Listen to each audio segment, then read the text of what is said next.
political party which has tried to write the history of the independence struggle, the history of 1947 and post-47 history in terms of their own family. Even those who made massive contributions. Whom am I referring to? Today on the 150th birth anniversary, Sardar Patel denied his place in history according to them. Ambedkar ji denied his place in history. I can name several others.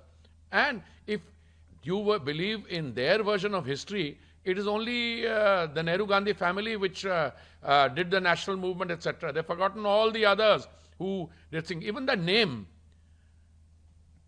they don't give direct credit to where it belongs, Mohandas Karamchand Gandhi. So what I say is it's such a sad chapter. I was a young first secretary serving in the Indian mission in Geneva when I heard that Delhi had erupted into riots. My parents, my father's a retired civil servant. They lived in a small self-financing scheme, DDA flat in Housecast.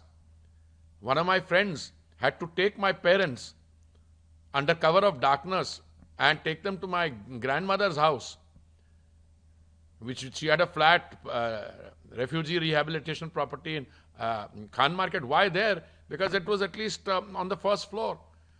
So I have known the former Prime Minister, Dr. Manmohan Singh, once told me that one of his relatives was pulled from a terrace of his house and thrown down, or he had to jump because a mob was coming. So this is not a dark chapter which can be denied. For many years, the Congress denied that this happened.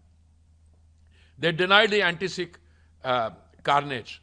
I don't call it a riot because riot is if two communities are fighting. And finally, when they were caught with their pants down, then what happened? Then they started giving feeble excuses. Forget about everything else. Congress leaders who were office bearers in the party, who became ministers in their government, were leading mobs in the direction of Sikhs. This is all now very well documented. My tweets today, Nanavati Commission is a case in point. And what is the Congress point?